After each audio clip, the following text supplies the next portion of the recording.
conversar com o professor Dr. Carlos Leite, um urbanista muito prestigiado, respeitado, e vai ser muito interessante vocês conhecerem o que ele pensa a respeito de urbanismo, gestão da cidade, etc. Carlos, muito obrigado pela sua presença. Bom dia, Naline, é um prazer para mim estar aqui falando com vocês aí da Arisp, os jovens, todo mundo. A cidade é o lugar que todos nós estamos e vivemos. O negócio é trabalhar para melhor qualificarmos. Como é que foi sua trajetória? O que você estudou? Qual foi a sua inclinação profissional? Muito bom. Olha, eu tenho uma trajetória meio híbrida. Eu venho de uma família aí de engenheiros politécnicos, meu pai era um politécnico, e esse era o meu, vamos dizer assim, meu destino natural, esperado, né? Pelos patriarcas da família, meu avô, meu pai. E eu acabei fazendo 3 anos, mas eu detestava. Eu detestava. A única disciplina que eu gostava era de desenho. E um dia o professor de desenho, que era um senhor, falou para mim: Carlos Leite, por que você não, ali no campus, eu estudava na Federal do Rio de Janeiro, dá uma caminhada até ali, visita a Faculdade de Arquitetura e Urbanismo. Aí quando eu cheguei lá, meu olhinho fez assim, tum. Você se encontrou. Eu me encontrei. E aí fiz arquitetura, urbanismo, e aí fiz aí toda uma carreira acadêmica, adorei, me apaixonei, fiz mestrado, fiz doutorado aqui na USP, fui para a Califórnia, fiz pós-doutorado lá, e tenho uma vida acadêmica, sou professor do Mackenzie há 22 anos, mestrado, doutorado, e atuo, né, como consultor, faço planos diretores, trabalho muito com marco regulatório, né, fiz recentemente de Mogi das Cruzes, de São José dos Campos, já fiz no Rio de Janeiro. Então, assim, a pauta das cidades é o meu locus aí, a minha paixão da minha vida. E, obviamente, né, toda a produção, o desenvolvimento imobiliário, né, e aí chegando até aqui, fechando o ciclo aqui, né, da Arisp, de vocês, é um agente promotor importantíssimo, né, para que nós consigamos aqui nas nossas cidades que têm déficits de tudo, né, promover aí maior qualidade, cidadania, regularização, né, beneficência, né. O Carlos, você que tem então essa sensibilidade e gosta da cidade, que é o nosso habitat natural, né? Eu lembro sempre do Franco Montoro que falava: ninguém mora na União, ninguém mora no Estado, a gente mora na cidade. Por que é que o Brasil, tendo tantos arquitetos criativos, verdadeiros artistas, por que a gente insiste em fazer esses conjuntos residenciais que são casinhas, uma encostada à outra, sem um jardim, sem um verde, sem possibilidade de que a pessoa se individualize, esses caixotinhos, de onde vem isso? A sua pergunta é uma pergunta que, na verdade, tem múltiplas maneiras de respondê-la, né? Vou tentar colocar uma outra questão subjacente, né, do cenário aí, né? Acho que é importante. Que traz um alerta, mas traz também, eu sou otimista, inveterado. Né? Que bom. Mas a gente tem que ter, não podemos ter inocência, um otimismo... discreto. Discreto, sem inocência, né? Da minha idade, que já não me permito mais, né? Mas eu diria o seguinte, sim, vamos situar.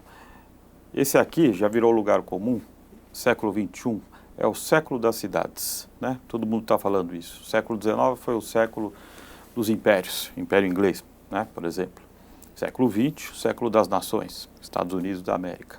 O século XXI é o século das cidades. Como você bem lembrou, o velho e querido Franco Montoro, é aqui que todos nós moramos, né? Bom, isso tem um lado interessantíssimo, está todo mundo hoje, né, e a sua pergunta mora aí, querendo viver melhor, qualificar, debatendo, né? A questão urbana explodiu e todo mundo debate. Estamos nós aqui na Arisp hoje debatendo isso.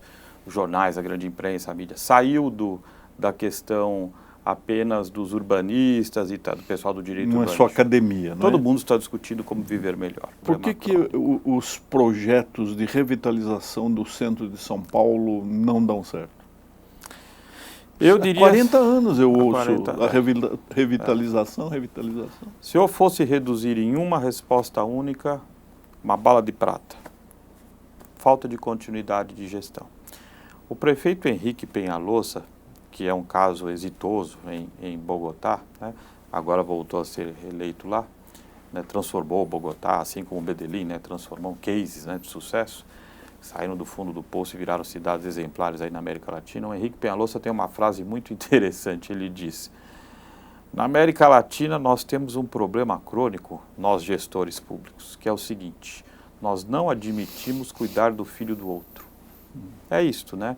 Então, uma gestão começa algo, a gestão que entra de oposição interrompe porque não é meu filho, não tem a minha marca. Então, nós vivemos cronicamente, infelizmente, né? E na cidade de São Paulo, onde é muito difícil, quase nunca há continuidade, o prefeito não se reelege, né? Sim, porque temos essa fama, né? Inadministrável, São Paulo, só então, tem problema. Só tem problema, quase nenhum prefeito se elege, né? Então, nós temos essas rupturas, né? Infelizmente, é um problema político e de responsabilidade com a cidade, né? Deveríamos ter gestores públicos, seja qual for o partido, que pensem em deixar ali, né, uma cidade melhor, né? E não apenas os seus 4 aninhos, né, deixando os seus carimbinhos temporários de 4 anos, interrompendo o que vinha. Né? Mas respondendo a sua pergunta, é isso, né? É uma sequência, então, de planos,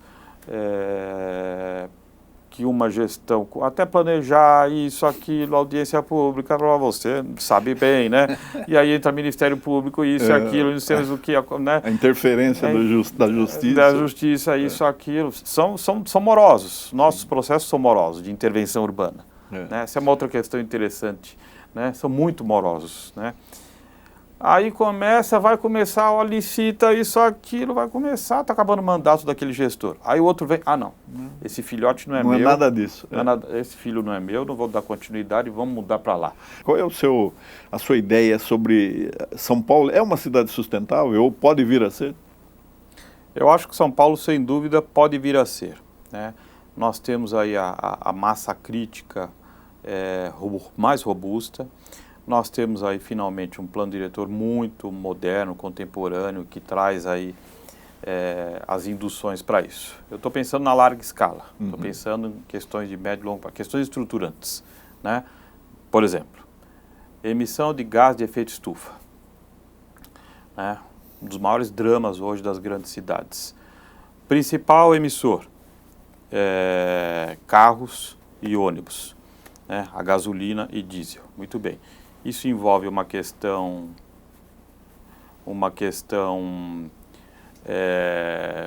que é uma nova matriz aí energética dos ônibus e dos carros, elétrico, hidrogênio, muito que bem. Mas envolve também, né, uma redução do uso do automóvel particular da população em favorecimento de um transporte público mais eficiente, metrôs, trens, ônibus, etc. E uma cidade mais compacta, onde possamos ter menos deslocamentos. Então, são questões que vai desde a indústria, né, automobilística, a indústria, quem está trabalhando aí com as frotas de ônibus, mas planejamento urbano, sustentável, né? Vamos fazer as cidades mais compactas, mais verdes, mais praças, mas que aonde todo mundo esteja mais próximo, né? Cláudio Bernardes costuma dizer, o melhor deslocamento é aquele que... A melhor maneira de se transportar é onde não tem deslocamento, né? Todo mundo mora perto de tudo, né? É isto, né? Então, assim, o planejamento urbano, ele pode ajudar muito, mas ele é de médio e longo prazo, ele é necessário, mas não tem a solução mágica. Então, é um conjunto de coisas aí, de atores, né, que tem que se convergir, falar a mesma língua, né? Muito bem, vamos forçar a matriz dos ônibus a adotarem ônibus apenas elétricos e de hidrogênio. Muito bem. Idem para o sistema automotivo. Agora, é muito bom. Essa é uma medida relativamente fácil, só envolve a questão de dinheiro, né? As outras, elas são mais estruturantes. A cidade mais compacta, né? A implementação com continuidade dos sistemas de transporte público. Se a gente for olhar lá o planejamento do metrô quando ele nasceu, né, estava previsto para ter em 2010 471 quilômetros de rede. Nós temos 71. Ou seja, a gente nunca cumpre a meta do que foi planejado, né? Não. Carlos, você está conversando e é muito interessante o relato da sua experiência, a sua noção sobre o urbanismo, que é uma coisa que interessa muito a esse nosso público. Mas são milhares de jovens que estão ali nas serventias, nas delegações, trazendo a segurança jurídica para um direito fundamental que ainda é bem forte, que é a propriedade imobiliária, os direitos reais. O que você diria para os jovens hoje que estão aí sofrendo essas mutações contínuas da quarta revolução industrial? Como é que eles se preparam para os próximos 50 anos? Uma questão interessantíssima, urgente, premente, e como nenhum de nós é adivinho, muito difícil, mas premente, urgente, né? Eu vou até citar 2 autores que eu recomendaria para aqui, para o nosso público.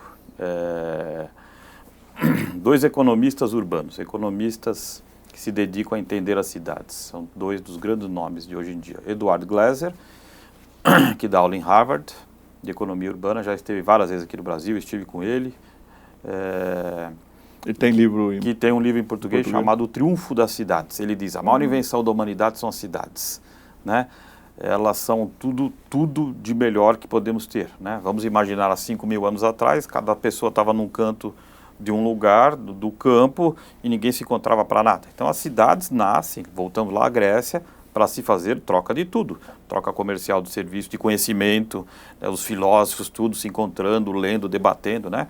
Então, né, somos nós aqui nesse momento, né? Então, assim, as cidades são a pujança do encontro humano que faz inovação, faz conhecimento, faz tudo, né?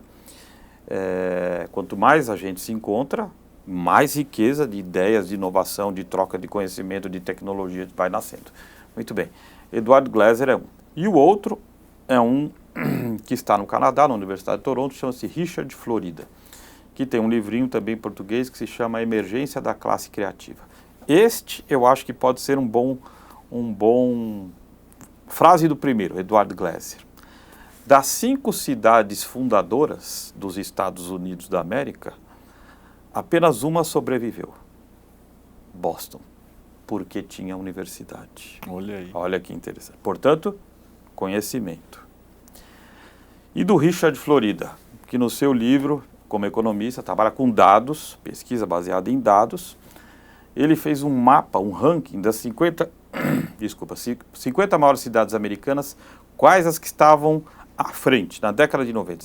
Dizia ele, serão as cidades que vão estar no pico nos Estados Unidos no século XXI. As outras estarão no vale. As que têm 3 T's: tecnologia, talento e tolerância. Olha. Talento, conhecimento humano, invista em você. Lógico, o desafio hoje, como disse o outro, né? Boston foi a única que sobreviveu, por causa das universidades, Harvard e MIT, e a Universidade de Boston, principalmente Harvard, né? Conhecimento, lógico, hoje em dia é um conhecimento plural, né? Que as pessoas vão misturando e fazendo aquilo. Holístico, né? Holístico, não, e que cada um vai pegar pouco, fora da caixinha, né? Sim. Vai começar a acabar os cursos onde você se matricula num único curso e 4 anos todo mundo faz igual, né? As pessoas vão começar a customizar, já está acontecendo isso, né? E vai ser mais holístico, e mais plural, e mais interdisciplinar. Tudo bem, está mudando a forma, mas o conhecimento é conhecimento, né? Tecnologia, as cidades mais atreladas às novas tecnologias. Então, dizia ele, cidades que têm universidades, conhecimento, institutos de pesquisa de tecnologia, mapeou nos Estados Unidos. Tecnologias e tolerância. E aí ele mapeou cidades que são mais tolerantes às comunidades imigrantes, gays, isso, aquilo, fez até um gay index, babá. Tolerância, tecnologia em primeiro lugar, talento. E aí ele fez as cidades que estão mais gerando emprego hoje são essas, são as Bostons, Nova York, Califórnia, as que estão submergindo, aquele meião dos Estados Unidos. Detroit, então, nem se fala, né? As que estão lá paradas, não tem nenhuma grande instituto de pesquisa, de inovação, de tecnologia, vivia da economia fordista, essas. E ele é radical, ele fala, se você nasceu numa dessas, você está fadado ao fracasso, saia daí e vai para uma... Olha que coisa boa, hein? E eu acho que isso a gente pode extrair lições para nós, né? 3 T's. Carlos, eu sempre penso que a cidade, ela deve cuidar de si, cuidar de fazer até um círculo protetivo daquilo que ela tem de mais precioso, até para incentivar uma indústria que o Brasil não se utiliza muito, que é a indústria do turismo, né? Nós temos, só no estado de São Paulo, vejam as cidades que nós temos, cada uma com uma vocação, cada uma com uma atração.